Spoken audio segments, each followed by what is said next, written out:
Sri Ram's IAS, serving the nation since 1985. अब offline हो या online, we are the lifeline. Hello and namaste. आज हम around the world last week के episodes को कंटिन्यू करते हुए एज यूजुअल एनालाइज करेंगे कि क्या हुआ है लास्ट पूरे हफ्ते in geopolitics. From the notes perspective कुछ इंपॉर्टेंट प्लेसेस हैं जो आपको जानना चाहिए and you should know them in the atlas itself. For example Lobito corridor कहाँ पे है और क्या कनेक्ट करता है, and it can be used as an example also when you're writing answers. So again, when we do these places, I'll keep telling you ये कहाँ पे use करना है और कैसे उस particular notes को आपको update करना है. Regarding the other news, some news are developing. For example, Myanmar में क्या हो रहा है, फ्रांस में क्या हो रहा है, सीरिया में क्या हो रहा है. So it's an ongoing kind of story that's going on. We will keep following them. हर हफ्ते आपको वही न्यूज़ का एक रिपीटेशन लगेगा. As such you should just know कि कहानी क्या है. कोई डायरेक्ट क्वेश्चन नहीं आएगा फ्रॉम द एग्जाम पर्सपेक्टिव कि सीरिया में क्या हो रहा है या इजराइल क्यों अटैक कर रहा है. It is just for your knowledge and it is just to have a overview of what is happening in geopolitics. But जहां जहां पे नोट्स बनाने हैं I will definitely stop right there and say कि इसको नोट्स में add कर लेने के लिए. आते हैं सबसे पहला सीरिया पे. तो सीरिया में you already know that the Bashar al Assad government has fallen down, has collapsed and the rebel group of HTS has taken over. अब ये जो रेबल ग्रुप है, ये रेबल ग्रुप का जो एजेंडा था वो असद गवर्नमेंट का कोलैप्स के अलावा ईरानियन प्रॉक्सीज को हटाना भी था. So they started with the movement from Aleppo to Idlib, ये northern area में, and then Idlib से they came down and have captured Damascus today, and Damascus में वो अभी आज के दिन में पावर में हैं. Now it is a very interesting trend जहाँ पे countries like US and Israel, even Iran and even Saudi Arabia, माने major countries ने HTS को एक हद तक एक्सेप्टेबिलिटी दे दिया है. They are trying to mainstream the HTS rather than saying that terrorists have taken over, which is a very interesting development. Imagine the same thing happening जब ये तालिबान के साथ हुआ था, पहला तालिबान के साथ, या दूसरे राउंड में भी just when US was withdrawing and Taliban was taking over, there was a whole hue and cry that एक terrorist state बन रहा है. But once Taliban established its administrative structure and did not do anything which made news, आज के दिन everybody is okay with Taliban. Similarly, HTS also, the way it dealt with things, Assad government को attack करते हुए has said that we have the support of the locals because we want to remove the Iranian proxies and everything. Somewhere it is being acceptable by major countries including, as I said, the Gulf countries, Israel as well as US. इसमें एक और एक चीज important है that HTS is backed by Turkey and Turkey's hand is pretty well known कि किस तरीके से support किया है HTS को, and this also leads to that legitimizing effect of a terrorist group जिसको कुछ महीने पहले, कुछ दिन पहले तक एक टेररिस्ट ग्रुप माना जाता था. आज के दिन में लोग उसको रेबल ग्रुप कह रहे हैं एंड मेन स्ट्रीम में लाने की कोशिश की जा रही है.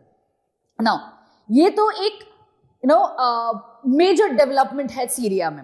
उसके साथ साथ दो और इंपॉर्टेंट अंडरस्टैंडिंग आपको रखना है. एक है गोलान हाइट्स का, दैट इजराइल को मौका मिला है कि गोलान हाइट्स के पास जो बफर जोन है उसमें इजराइल जाके एक अपना मिलिट्री सेटअप कर पाए ताकि फ्यूचर में हिजबुल्लाह जैसे कोई भी ग्रुप्स अगर इमर्ज होता भी है तब गोलान हाइट्स और सी ऑफ गैलीली का प्रोटेक्शन हो पाए. Right, this is something that Israel has ensured. So what is happening is this is sea of Galilee, this is Golan Heights, और इस पर्टिकुलर एरिया में इजराइल ने attack किया है. उसके अलावा इजराइल ने काफी बड़े बड़े bombs and have already started talking कि आयरन डोम का प्लेसमेंट करेंगे वो. So it is basically trying to ensure मौका है, chaos है, उसका फायदा उठा के खुद के बॉर्डर्स को सिक्योर करने के लिए फ्यूचर में ऐसा कभी कुछ ना हो जहां से सीरिया में कभी वॉर हो या अटैक हो अगेंस्ट इजराइल. इजराइल का कोई there is no plan to make a greater Israel. Please let's not get into those arguments of conspiracies कि इजराइल को ग्रेटर इजराइल बनना है. इजराइल को अगर ग्रेटर इजराइल बनना है, उनका जो कंसेप्ट है, there is a proper there understanding of Eretz Israel, जिसे वो होली लैंड मानते हैं, and something that is synonymous with the Israel of the past. उस पर्टिकुलर आइडिया में भी Syria is not that important. उसमें लार्जली साइनाई इजिप्ट का जो है वहां पे इंपॉर्टेंस आता है. So there is, don't fall into these conspiracies of a greater Israel और anything. It is largely to secure its borders. Its largely to ensure that कोई भी गवर्नमेंट आए, चाहे वो रेबेल गवर्नमेंट हो या कोई और गवर्नमेंट हो, फ्यूचर में कुछ ना हो टू इजराइल. अब Netanyahu's government also is saying that we are attacking the weapon stockpiles of Syria. Now, weapon stockpiles of Syria is another way of saying that we are actually targeting the Iranian infrastructure that is present in Syria. क्योंकि ये जो Syria असाद government के पास जो weapon stockpile है वो largely Iran और Russia से ही आया था. सो that is what is happening here. Apart from that, the third thing that I want to talk about is the Kurdish area. So there was an idea that ये जो आप देख रहे हो, this particular area, this is where the Euphrates river is. On the eastern side, northeastern side में the Kurds basically live. And ये समझा गया था कि भाई Kurds are going to have their own state and एक मौका मिलेगा for Kurds to finally have their autonomous region. But ये भी लास्ट 3 दिन में ड्रीम खत्म हो चुका है क्योंकि the rebel groups have captured Manbij as well as the Deir ez-Zor and they have started moving towards the northern side. Turkey के बैक्ड अप है तो ऑब्वियस बात है कुर्ड्स को वो ड्रीम कभी नहीं होने वाला है जब तक टर्की बैक करेगा HTS को. अब यू नेवर नो कि एक बार ट्रम्प पावर में आ जाए तो Trump could possibly tell no to Turkey and create a state of Kurdistan. He has the potential to do so. Now, we are going to keep that again in the realm of possibility. I really hope that he delivers on his promise. Ek baar already he has made a promise and not delivered it. But is baar I hope that once he comes to power, at least certain problems of the world can get resolved with his high-handedness, especially the problem of Kurdistan. Okay, now let's move to the next news, which is more important from your exam perspective. अब यहाँ पे आपको 2-3 चीजें notes में add करनी पड़ेंगी. That is what is, पहले समझते हैं क्या हो रहा है म्यांमार में. कई सारे न्यूज धड़ाधड़ मतलब 6-6 घंटे के इंटरवल में न्यूज आने लग रही हैं. उसमें से कुछ न्यूज पूरी कॉन्स्पिरेसी थियरी वाली न्यूज़ेस हैं. एंड वहां पे भी when you reading the newspapers देखना वहां पे लिखा हुआ है that there are reports, there is no confirmation as such, right? So please be very careful with these words. You can not write conspiracies in your exam. तो क्या चल रहा है, let's just try to understand. Myanmar में एक civil war चल रहा है 2021 से, जब से एक मिलिट्री कू के अंडर पे ऑंग सान सू की को हटा दिया गया था. उसके बाद म्यांमार और एक 3 ब्रदरहुड अलायंस जिसका जो मेन पार्ट ग्रुप है, रेबल ग्रुप है, वो है अरकन आर्मी. अरकन आर्मी और मिलिट्री जुंता के बीच में सिविल वॉर चल रहा था. अब धीरे धीरे जो अरकन आर्मी का विक्ट्री है वो बहुत स्ट्रॉन्ग होता गया and they have come and captured the Rakhine state. Rakhine state आप लोगों ने कई और भी सुना होगा, that comes in the context of Rohingyas, because Rohingyas actually पहले रखाइन स्टेट में रहते थे. अभी भी कुछ रोहिंग्यास हैं, बट रोहिंग्यास के अगेंस्ट जब वायलेंस हुआ था, जब उनके अगेंस्ट अटैक हुआ था बाय द मिलिट्री, तो वो यहीं से भागे थे towards Bangladesh and towards India, even towards north east नहीं, टूवर्ड्स साउथ ईस्ट एशिया. तो this is where the Rakhine state is, जहां पे पहले रोहिंग्यास रहते थे. अब यहां पे दो और चीज इंपॉर्टेंट है, एक है Sittwe port. Sittwe port Kaladan multi modal project का पार्ट है। What is Kaladan multi modal project? Which is basically आपका it is a multi modal, मतलब it connects India to Sittwe port. तो इंडिया को अभी अगर कभी म्यांमार जाना पड़ा तो it is all dependent on the chicken snake and then northeast India with Myanmar. But what India did was, with the Kaladan multimodal project, it created a connectivity project from India, that is from West Bengal, to Sitwe, that is in the Rakhine state. Now, similarly, Sitwe port से just 35 kilometre दूर आता है China का port जो है क्योपक्यो port. और क्योपक्यो port आपका important है चाइना के लिए, क्यों? क्योंकि वो कनेक्ट करता है चाइना के साथ एज पर the China Myanmar economic corridor which is known as the CMEC। Now Sittwe और क्योपक्यो दोनों ही रखाइन स्टेट में ही हैं, एंड अगर यहाँ पे अराकन आर्मी आ जाता है, it will be a danger for both India as well as Chinese investment. And दोनों कंट्रीज ने, बोथ इंडिया एंड चाइना ने काफी इन्वेस्टमेंट किया है इन द रखाइन स्टेट। अब आते हैं न्यूज क्या कहता है। न्यूज कहता है कि रखाइन स्टेट आज के दिन में is under the control of Arakan army, specially the border with Bangladesh. ये जो बॉर्डर है, ये बॉर्डर में अभी आज के दिन में अराकन आर्मी कैप्चर कर चुका है। Military is no longer in power. साथ में ये भी रिपोर्ट्स आ रही हैं कि अराकन आर्मी ने बांग्लादेश के कुछ पार्ट्स को कैप्चर किया है, लैंड को कैप्चर किया है। बट ये सिर्फ रिपोर्ट्स है, क्योंकि कोई कंफर्मेशन नहीं आया है फ्रॉम बांग्लादेश और दी अराकन आर्मी साइड। अब आते हैं कि आज के दिन सितवे एंड क्योपक्यो पोर्ट का कंट्रोल किसके पास है। अभी भी माना जा रहा है कि मिलिट्री के पास ही कंट्रोल है।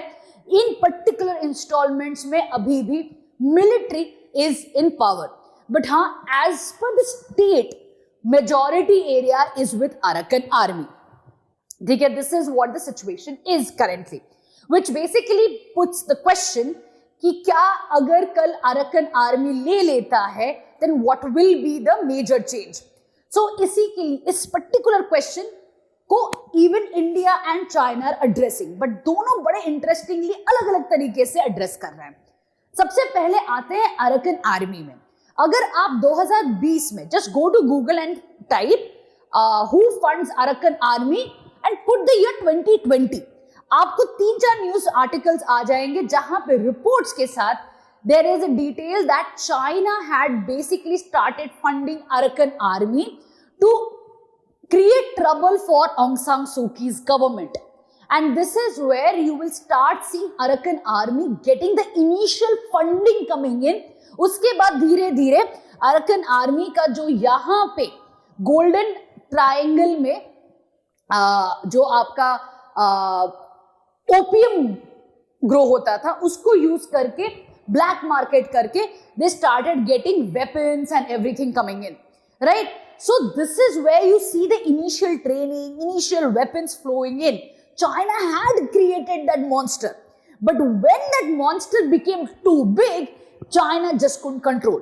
अब दूसरी तरफ चाइना एक्चुअली में म्यांमार मिलिट्री को वेपन्स और ट्रेनिंग से सपोर्ट करता है, फुल फ्लेजेड सपोर्ट करता है चाइनीज मिलिट्री, म्यांमार की मिलिट्री या म्यांमार हुंता को।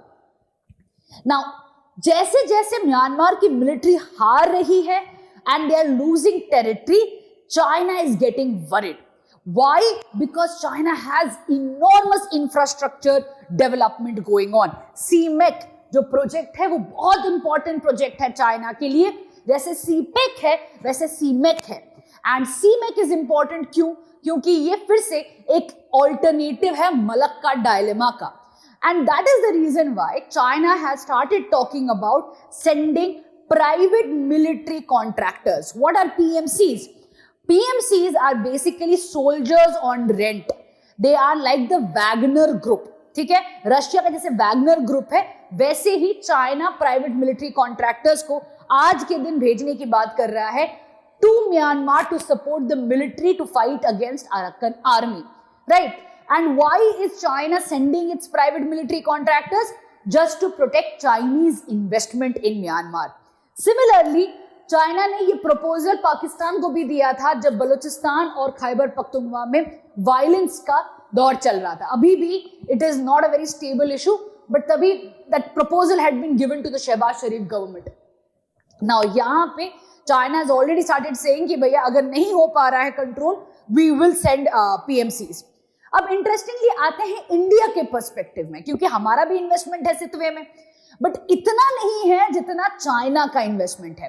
एंड वी हैव रियली हमने पहले, अगर आपने if you have studied India Myanmar relation, you know that Myanmar military has been a friend for India, especially to manage the northeastern rebel groups, the extremist groups को control करने के लिए Myanmar की military हमेशा एक दोस्त की तरह ही बिहेव किया है, and we have also favoured them. But in the recent civil war we have taken a wait and watch approach, जहां पे हम कोई भी साइड नहीं ले रहे हैं. We were watching the entire situation and we kept on saying कि भाई पीस मेंटेन हो and there should be no violence against the Rohingyas. Interesting बात है कि इसी साल, इट इज 2024 के मार्च महीने में, there was a group of politicians and officials, government officials, who went and met Arakan army के रिप्रेजेंटेटिव्स के साथ, क्योंकि इंडिया को समझ में आने लगा था कि Arakan army is going to be a major stake holder and to open dialogues is important. And that is what India initiated in March of 2024. Today, if we take a look at it, there is a dialogue going on with the representatives of Arakan Army as well as with military.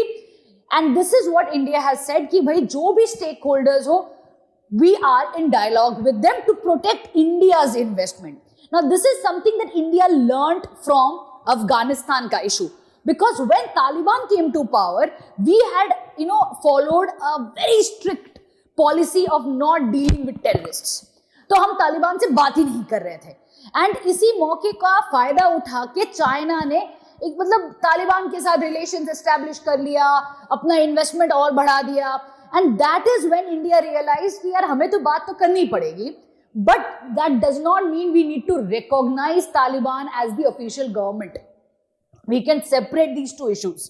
And human-centric approach लेते हुए India ने Afghanistan policy को success बनाया था. Similarly, यहाँ पे भी आप देखोगे India is talking with all the stakeholders right now. And if you look at the core, क्या है पॉलिसी? Human-centric approach. रोहिंग्यास के प्रोटेक्शन के बारे में बात हो रही है, म्यांमार के लोकल सिटीजन्स के बारे में बात हो रही है, as well as with India's investment in Myanmar. So what we did in Afghanistan, we are trying to replicate that in Myanmar by having talks with everyone and not interfering, right? Long term, this is what our policy is going to actually pay off with. Unlike what China is doing, China militarily intervene karte hue, it's going to create turmoil out here. Okay, so that is what is the news in Myanmar. Let's come down to the next, that is Bangladesh. So chief advisor of Bangladesh has said कि जो elections होने वाले हैं बांग्लादेश में, या वो 2025 के and में, लेट 2025 या अर्ली 2026 में होगा, depending on the kind of reforms that would be proposed by the committee.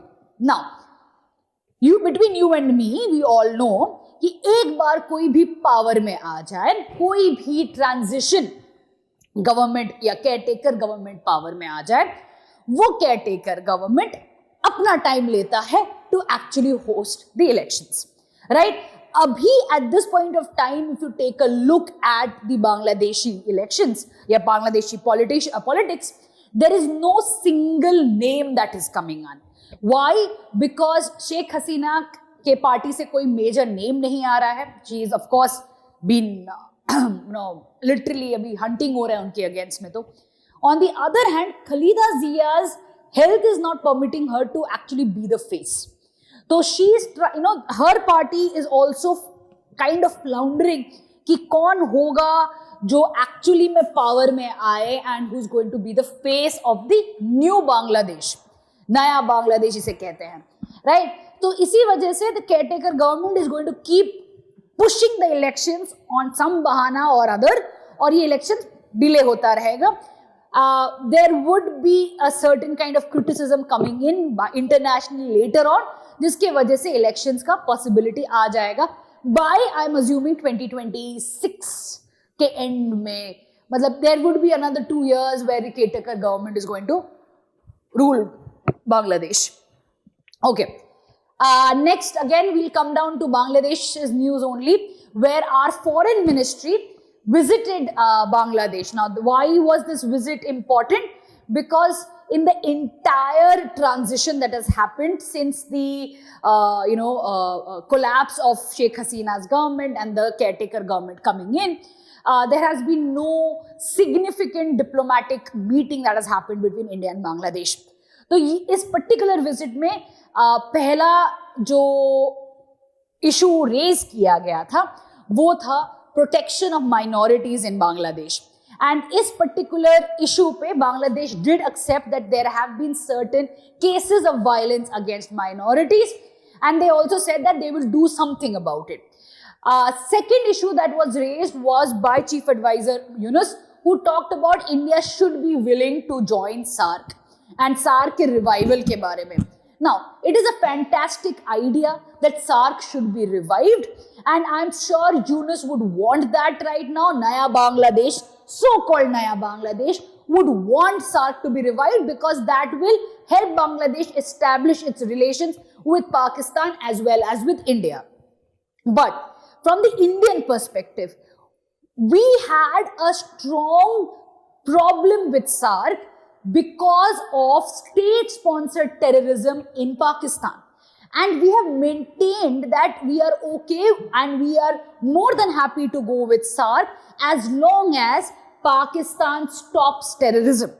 So the onus on India joining SAARC is not on India. It is on Pakistan to do something about terrorism so that India can join. तो यहाँ पे chief adviser Yunus coming to India and saying कि भाई कुछ करो, join करो, makes no sense because it is not India who is saying हमें नहीं ज्वाइन करना है. India has said very categorically SAARC has a lot of value, but unless Pakistan stops state-sponsored terrorism, it is not a feasible grouping, and that's why we went to BIMSTEC. Interestingly, you will see that Bangladesh's chief advisor is not talking about BIMSTEC. वो घुमा फिरा के SAARC पे ही आ रहे हैं क्योंकि उनको relation establish करना है पाकिस्तान के साथ. बिम्स्टेक को इग्नोर किया जा रहा है एंड सार्क में फोकस करने की कोशिश की जा रही है. Now that's going to be an interesting development in the region. Okay, next important news was that electricity, hydroelectricity has started flowing in from Nepal via India to Bangladesh. Right? Now this was an agreement that was signed in October on the export of 40 megawatts. You have to know through which line, that is the Dhalkebar Muzaffarpur line in India. So this is what you need to know exactly from the exam perspective. Let's come down to China. So our NSA is in Beijing right now. Kal hi meeting hai to talk about border management. And what is this meeting about? It is basically the 23rd meeting of special representatives for the China-India boundary question. ठीक है, तो ये special representatives की meeting है. ये नाम याद रखना है 23rd मीटिंग वाला, क्योंकि लास्ट 5 साल में ये मीटिंग हुई नहीं है. लास्ट 5 साल में ये पहली मीटिंग हो रही है ऑन दिस स्पेशल रिप्रेजेंटेटिव्स वाला. 2020 के क्राइसिस के बाद ये पहली बार हो रही है. And this entire border thing was triggered, the improvement started off with the BRICS summit, जहां पे Xi Jinping and our प्रधानमंत्री met on the sidelines and they decided to improve relations, at least border management पे बात शुरू करने का. उसी के बाद there were border talk, working mechanism started happening, there were meetings that took place, and finally you see our NSA visiting Beijing to talk about the border question. There is a high probability of a question on borders being asked, क्योंकि पूरे साल में अगर आप देखोगे China India के साथ सिर्फ ट्रेड और बॉर्डर्स पे ही चर्चा ज्यादा हो रहा है. Right? So you should know about what exactly is being done और is being talked about regarding border management between China and India. आते हैं नेक्स्ट पॉइंट पे, श्रीलंका को लेके.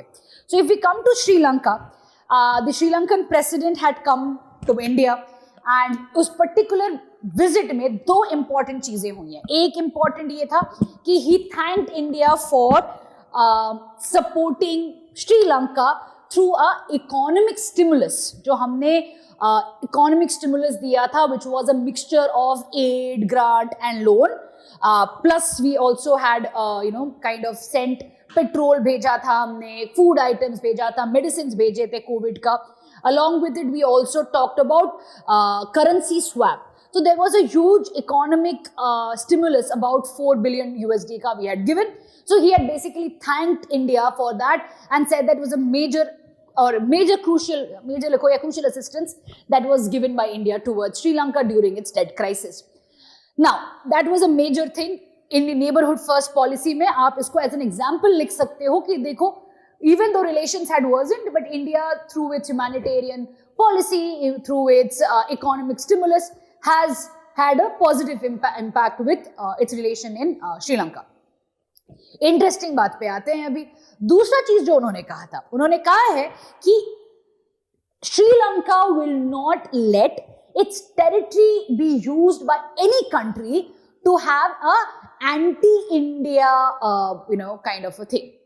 Basically saying that Hambantota port जो चाइना के डेट ट्रैप के वजह से आज के दिन चाइना के कंट्रोल में है, 99 ईयर के लीज के अंडर पे, Sri Lanka will not let China use the Hambantota port for any anti India activity. ना हम्बनटोटा पोर्ट की अगर हम बात करते तो again tier drop guys, right? Map निकालोगे तो tier drop. On the western side, you have the Colombo port. On the eastern side is Hambantota port. Now, Hambantota port was seen as an alternative to Colombo, was seen as a means for Sri Lanka to have another commercial port. But sadly, Hambantota port did not become a commercial success. Instead, what China did was, जब ये lease के under पे China के पास आ गया, China started docking spy ships. So what is this spy ship? You would have heard about the Yuan-Wang 5 ship, which is ballistic missile tracking. कोई भी अगर India testing कर रहा है अग्नि 5, any kind of ballistic missile training या कोई weapons का टेस्टिंग हो रहा है in the Bay of Bengal, that ship is docked there to get that information, right? It is there to get information about submarine movements, everything that's possible. And this is where such strategically important, strategically sensitive information is kind of is taken by China or is received by China. हमने कई बार श्रीलंका को मना किया है to allow Chinese ships to dock in Hambantota port, but one also has to understand the limitation कि भाई श्रीलंका मना नहीं कर सकता है, वो लीज पे दे चुका है, it's in a debt trap, right? And there is more debt that Sri Lanka has taken from China. सिर्फ हम्बनटोटा पोर्ट ही नहीं है, दूसरे भी डेट्स हैं जो श्रीलंका को वापस करने हैं चाइना को. In this light, Sri Lanka cannot outrightly come and say कि नहीं चाइना का शिप हम डॉक नहीं करने देंगे. ऑब्वियस बात है, शिप्स तो डॉक होंगे, but the major point remains कि भाई अगर ये शिप्स डॉक हो रही हैं तो ये इंश्योर किया जा सकता है कि it is not being used for any anti India activity, right? It is not being used for any kind of spying और any kind of support to anti India activities or any kind of extremist activity. So that is what the fear has been, and that is exactly where Sri Lanka has said कि नहीं, हम ये नहीं करने देंगे, we will not let any country use our territory for anti-India activity, right? So this is pretty important from India-Sri Lanka relations. आते हैं next Serbia पे. Where is Serbia? Now map, right? This is again where you should have the map ready. This is where Serbia is. Now Hungary wants Serbia to be part of European Union, but there are other countries, basically Croatia, Estonia, Finland, Germany, Latvia, Lithuania, Netherlands and Sweden. उन्होंने मना कर दिया है कि Serbia को EU का membership नहीं देंगे. And the reason, they have given 3 reasons. एक है ह्यूमन राइट्स वायलेशन, जो कि अकॉर्डिंग टू मी फर्जी है. दूसरा है उनका प्रॉब्लम विद कोसोवो, भाई कोसोवो का इशू बहुत पुराना है, अगेन फर्जी है. तीसरा जो इशू मुझे जेन्युइन लगा और जिसके वजह से ये ब्लॉकेड किया गया है to EU's Serbia's membership into EU is Serbia's good relations with Russia, right? क्योंकि अगर सर्बिया को दे दिया ईयू का मेंबरशिप तब दिक्कत होने वाला है, स्पेशली आज के दिन जहां पे रशिया और यूक्रेन क्राइसिस चल रहा है. So that is one of the major reasons जिसके वजह से सर्बिया को ईयू का फुल टाइम मेंबर नहीं बनाया जा रहा है. आते हैं नेक्स्ट न्यूज पे, दैट इज अबाउट सोमालीलैंड. अब सोमालीलैंड कहां पे है? सोमालीलैंड इज बेसिकली 1991 में बनाया हुआ नया कंट्री है जिसको इंटरनेशनली कोई रिकॉग्नाइज नहीं करता है. हाल ही में इलेक्शंस हुए थे एंड सोमालीलैंड में एक नया गवर्नमेंट फॉर्म हो रहा है. बट डोनाल्ड ट्रंप से एक्सपेक्टेशन है कि वो रिकॉग्नाइज करेंगे सोमालीलैंड को एज एन इंडिपेंडेंट नेशन, जहां पे अगर उन्होंने किया तो that will ensure that other countries also start recognising and there will be a new country finally called Somaliland. ये जो न्यू कंट्री वाला कंसेप्ट है, let me make it very clear, ये कंट्री अलग है, गवर्नमेंट अलग है. 1991 से ये चल रहा है बट इंटरनेशनली रिकॉग्नाइज नहीं है, मतलब दूसरे कंट्रीज इसको इंटरनेशनली रिकॉग्नाइज नहीं करते हैं, डिप्लोमेटिक रिलेशंस नहीं एस्टैब्लिश की गई है and basically not sitting on the same table with them. एक बार यूएस ने कर दिया, दूसरे कंट्रीज ने फॉलो शुरू कर दिया, then things will change for Somaliland. यहां पे मैं एग्जांपल देने वाली हूं ताइवान का. क्यों इंपॉर्टेंट है? ताइवान को एज अ इंडिपेंडेंट कंट्री ना यूएस मानता है ना इंडिया मानती है, बल्कि Taiwan is still seen as a part of one China policy. तो हमारा रिलेशन बहुत अच्छा है ताइवान के साथ, यूएस तो वेपन्स भी बेचता है ताइवान को, बट कभी ये नहीं कहता है कि it's an independent country, right? So declaring it as an independent country is a major step. अगर वो कर दिया तो चाइना के साथ पक्का war, right? Because that is the red line for China. Similarly Somaliland के साथ बातचीत सब हो सकता है, बट उसको as an independent state recognise किया अभी तक नहीं गया है, बट माना जा रहा है कि Donald Trump will do it once he becomes the president, right? So that is about Somaliland. Important है, why? Because of the location, that is of Horn of Africa and near Gulf of Aden. आते हैं again map Lobito corridor. So US president Joe Biden, जो बस जाने ही वाले हैं कुछ दिनों में, आज के दिन में लेम डक प्रेसिडेंट बन के बैठे हैं, क्योंकि पावर सबको पता है आज डोनाल्ड ट्रंप के पास है, बट अभी तक वो स्वेरिंग इन नहीं हुआ है उनका. तो उनका जो विजिट है, जो बाइडेन का जो विजिट है, वो आज के दिन अंगोला में गए हैं. एंड अंगोला बेसिकली कहाँ पे है? वेस्टर्न अफ्रीका में है. एंड अंगोला में जाते हुए the focus has been on the Lobito corridor. Lobito corridor है क्या? लोबितो कॉरिडोर एक बेसिकली एक रेल लिंक है from the port of Lobito connecting DRC and Zambia, यहां तक at this point of time है.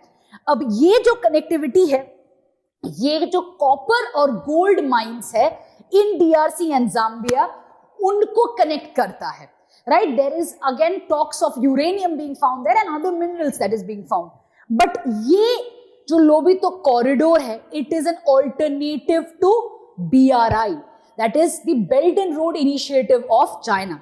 ऑलरेडी यहाँ पे दो रेलवे लाइंस हैं, एक है दी बेंगुला रेलवे लाइन और दूसरा है तराजा रेलवे लाइन. यहाँ पे दो चाइना के फंडेड रेलवे लिंक्स है एंड चाइना आज के दिन यहाँ से यहाँ कनेक्टिविटी बना रहा है, which is basically the completion. मतलब आप ये देखो कि from East Africa to West Africa the railway link is part of BRI, right? Belt and road initiative of China. Now interesting part is, इसको टक्कर देने के लिए लोबितो कॉरिडोर पे फोकस किया गया है, जैसे कि IMEC किया गया है. India Middle East economic corridor is an alternative to BRI. Similarly Lobito corridor is an alternative to BRI in Africa. And Joe Biden's visit to Angola indicates that ये लोबितो कॉरिडोर में अभी आने वाले कुछ दिनों में फोकस होगा, right? And this is going to be where US is going to aggressively play its Africa policy. So that is what the visit was about. You should know where Lobito Port and Lobito Corridor is. Let's come down to Russia, Putin. So Putin in a meeting, basically the VTB investment forum, he said that he basically praised Make in India initiative, and he said that Russian manufacturing firms will go and set up in India in support of Make in India initiative. So you can use this as an example for India-Russia relations, jahan pe President Putin himself wants success in Make in India, and he is ready to invest, send Russian manufacturing firms and thereby collaborate and cooperate to increase manufacturing in India, right? So that is an example you can take. Next we come down to South Korea. Now this news has been in development for some time. Finally second round mein the South Korean president has been impeached, but abhi bhi constitutional court ke paas hai ye matter. Constitutional court ke paas 180 days का time है to think about if the impeachment motion जो parliament में हुआ था वो fair था कि नहीं था. उसके बाद अगर कॉन्स्टिट्यूशनल कोर्ट ने कहा कि फेयर है and he is finally impeached, तो उसके बाद 2 महीने का वक्त है for South Korea to have another election. Again, just it's a developing story. You do not need to get into so much detail at this point of time. आते हैं China Brazil के रिलेशन में. Now ये जो news है ये develop हो रहा था since the G20, right? Sidelines में मीटिंग हो रही थी एंड एवरीथिंग. बट इंटरेस्टिंग बात ये है कि मीटिंग के बाद भी they have started talking about community with a shared future. ठीक है, community with a shared future के अंदर पे नाम बड़ा सॉफ्ट पावर टाइप लग रहा है, बट 40 कोऑपरेशन अग्रीमेंट्स साइन किए गए हैं. और ये जो 40 कोऑपरेशन अग्रीमेंट्स हैं, it is being backed with a bilateral trade exceeding 150 billion USD. So you can now understand today China and Brazil का जो ट्रेड नंबर्स है इट इज इनॉर्मस. एंड जैसे कि मैंने प्रीवियस वाले अराउंड द वर्ल्ड लेक्चर में भी कहा था कि China is making aggressive inroads in Latin America, and this is exactly where you will see Brazil के साथ not only in BRICS, not only in G20 but as part of bilateral relations maybe fueled by trade, China is going to have more and more agreements, right? So this is where you will see that this community with a shared future wala line going on, right? Now Xi declared China-Brazil relationship to be at its best moment ever. Imagine कितना प्यार है, right? चलो आगे आते हैं next news.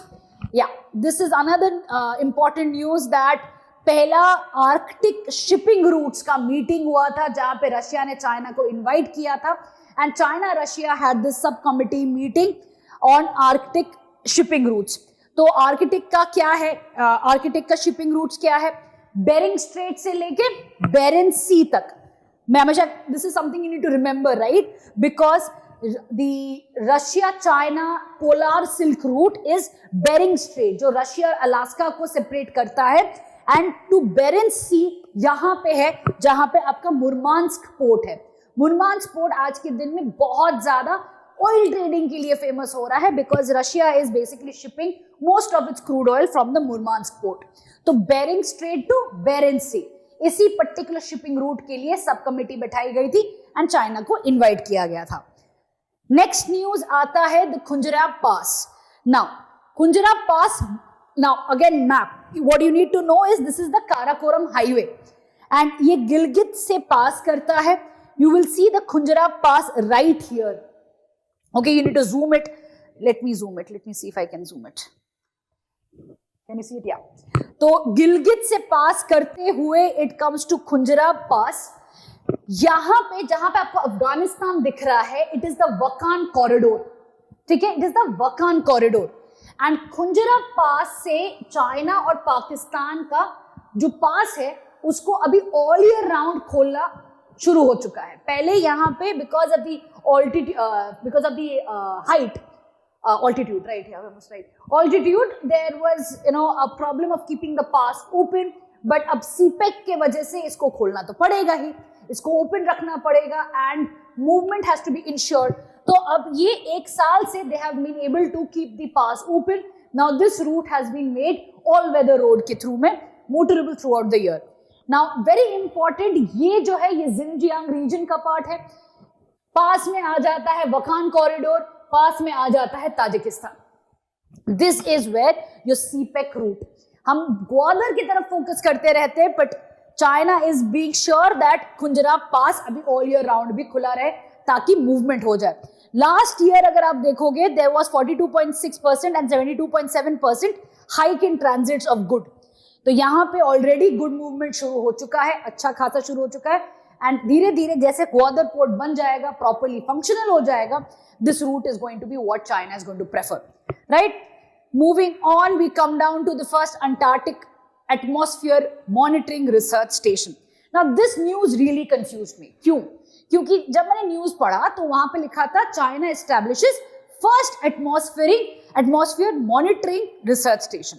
But as far as I knew that China का 5 research station already है Antarctica में, which is the Great Wall, the Zhongshan, the Kunlun, Taishan and the Qinling. क्यों किंगलिंग का जो न्यूज है वो इसी साल फरवरी 2024 में आया था. This is the latest 5th station जो है, लेटेस्ट रिसर्च स्टेशन जो उन्होंने ओपन किया है. बट 3 दिन पहले ही उन्होंने first Antarctic atmosphere monitoring research station open किया है, जिसका पर्पस सिर्फ और सिर्फ एटमॉस्फेयर को स्टडी करने के लिए है. And this is an extension of the Zhongshan research station. तो इसका जो लोकेशन है, if you take a look, it is at the Larsemann hills. This is where the Larsemann hills are, जहां पे इंडिया का रिसर्च स्टेशन भारती भी है. So you need to know where is the Larsman Hills. You need to know which are the stations that we are talking about और India का भारती कहाँ पे located है. तो आते हैं अभी लास्ट न्यूज में, जो कि है फ्रांस के बारे में. फ्रांस में चल रहा है एक पॉलिटिकल क्राइसिस. ये इंपॉर्टेंट नहीं है आपके एग्जाम के लिए, but you should still know what is happening in France from the geopolitical, एक ओवरव्यू होना जरूरी है. तो क्या हो रहा है कि भाई अब जो लास्ट इलेक्शंस हुए थे फ्रांस के पार्लियामेंट को लेके, उस समय पे कोई भी मेजॉरिटी पावर नहीं आया था इन द पार्लियामेंट. एक कॉम्प्रोमाइज, एक अलायंस के थ्रू में प्राइम मिनिस्टर इलेक्ट हुआ था. ना मैक्रोन की खुद की पार्टी जो सेंट्रिस्ट पार्टी है उनका कोई मेजॉरिटी था, ना ही लेफ्ट पार्टी का कोई मेजॉरिटी था, ना राइट पार्टी का था. सो एक कन्वीनियंट कैंडिडेट को प्राइम मिनिस्टर बनाया गया था, whose name is Michel Barnier. अब मिशेल बार्नियर को ये एजेंडा दिया गया था कि भाई जो डेट है फ्रांस का उसको रिड्यूस किया जाए. And he was supposed to take certain austerity steps, मतलब ऐसे स्टेप्स लेना था कि भाई जो फिस्कल एक्सपेंडिचर्स को कम किया जाए. एंड इस पर्टिकुलर बजट को करने के लिए what he did was he used a special constitutional provision under Article 49 Clause 3, जहां पे उन्होंने बिना पार्लियामेंट के अप्रूवल के बिना ये बजट पास कर दिया, जहां पे उन्होंने टैक्सेस इंक्रीज कर दी और फिस्कल एक्सपेंडिचर पे रोक दिया, जिसको हर पार्टी, मतलब जो भी पार्टी था पार्लियामेंट में, सभी को दिक्कत थी. चाहे वो लेफ्ट पार्टी हो, चाहे वो राइट पार्टी हो, चाहे वो सेंटर की पार्टी हो. तो मेजॉरिटी आ गए साथ में और कहा कि नहीं भाई ये ऐसा नहीं हो सकता है. इस बजट के खिलाफ दे बेसिकली वेंट अगेंस्ट, एक नो कॉन्फिडेंस मोशन के अगेंस्ट में प्राइम मिनिस्टर को हटा दिया गया. उनका आर्ग्यूमेंट ये था कि भाई सोशल स्पेंडिंग में ज्यादा फोकस करना चाहिए रादर देन फिस्कल कट्स. ठीक है, अब प्रॉब्लम क्या हो रहा है आज के दिन में? अकॉर्डिंग टू द कॉन्स्टिट्यूशन 2025 जून तक कोई इलेक्शन हो नहीं सकता है. At this point of time अभी जो पार्लियामेंट के पार्टीज हैं, they would have to agree upon a prime minister and in its cabinet. But whoever is the prime minister, whoever is going to be members of the cabinet, they would have to negotiate with every party who is there in the parliament for every bill to pass. अब ये एक एक ऐसा situation आ गया है जहां पे आज के दिन में कोई भी बिल हो उसका पैसेज में दिक्कत होने वाली है, right? Every party is going to see कि भाई किस तरीके से यहाँ पे फायदा उठा के रोका जाए बिल के पैसेज को. And this basically means that France में आज के दिन में पॉलिटिकल क्राइसिस आ चुका है. बल्कि अभी अगर ऐसा ही चलता रहा then Macron is going to face a terrible situation. He will not be able to continue with any kind of decision making in France. तो ये जो पॉलिटिकल क्राइसिस आया है, it is again triggered by a debt crisis. Second problem यहां पे आ गया है कि जो सिटीजन्स का अप्रूवल है वो भी कम होने लगा है. They have started having, they want a change in the government. They have started disapproving the policies of Macron. This again leads to a matter कि आज के दिन यूरोपियन यूनियन में आपको एक तरफ दिख रहा है political crisis, in France due to economic crisis, दूसरी तरफ जर्मनी में इकोनॉमिक क्राइसिस. तो ईयू पर्टिकुलरली आज के दिन काफी अनस्टेबल है. They are not doing as great as one would expect from developed countries. With this, we'll come to an end to today's lecture. I hope you have been able to follow it. कोई भी doubt हो, कुछ भी पूछना है, I'm available on Telegram. We can connect there and I'll resolve your doubts. Till the next one, see you. Take care. Bye. Sri Ram's IAS, serving the nation since 1985. Ab offline ho ya online, we are the lifeline.